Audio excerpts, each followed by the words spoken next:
in the wheel well, you're going to have to remove the liner fasteners in the front to be able to pull it down out of the way and get to the wiring for the marker and turn signal. But you're going to need a 9mm socket for this one and this one.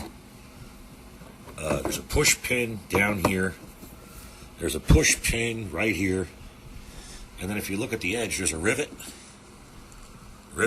Well, right behind the rivet on the inside, up underneath, is another push pin. You can feel it right here.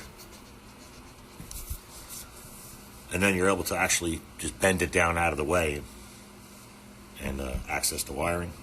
So. Okay.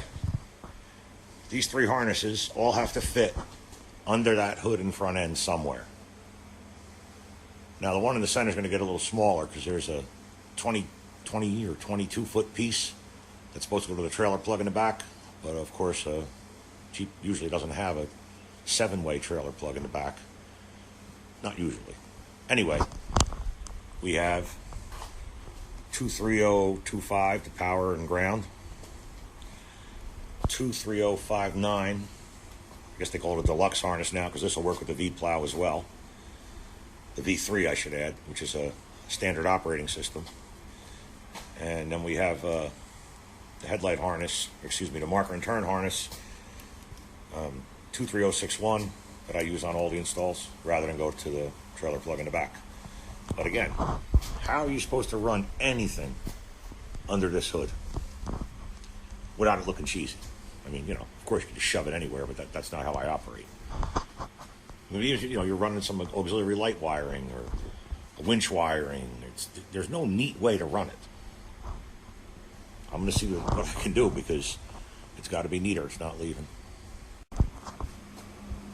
All right, so what I did is I extended my turn signal wiring into an accessible location to be able to make the actual splice into the 23061 harness. See, I got loom on it where it's passing through the body. I use green with a black stripe for the right side, which is pretty much what Meyer uses. It's actually a scrap of wire. I cut off a different one. And green for the turn signal on the driver's side, and yellow is the marker light. We only need one of those because, well, it's the same on both sides. So,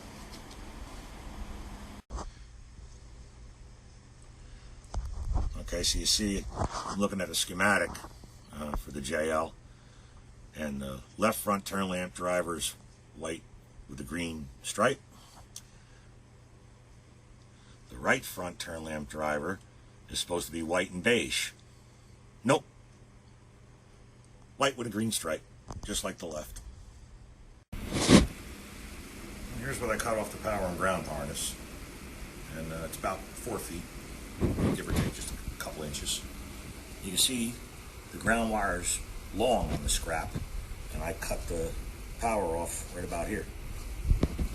Because that's the spacing of the battery terminals. Why would I want to have a harness with equal length power and ground wires when the connections at the battery are not going to be made in the immediate or dead center of the battery where it would fork out like a perfect Y? That just doesn't happen. This is how it is. And they get it because the 23061 relay harness for the turn signals, they're not equal lengths, the wires that need to go to the battery. But why we can't get a power and ground harness like this with unequal length wires to attach at the battery, I just don't understand. Every manufacturer does the same thing. All right, we're looking up under the front end. I took off that filler panel, the steel filler panel. It went from one side of the frame to the other. And they've got these heavy-duty weld nuts. I guess it matches the grade 8 metric equivalent hardware. But I just wanted to show you here.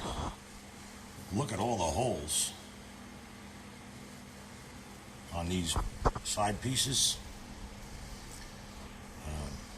Most vehicles it's considered like a blocker beam, that piece that was going across that I removed.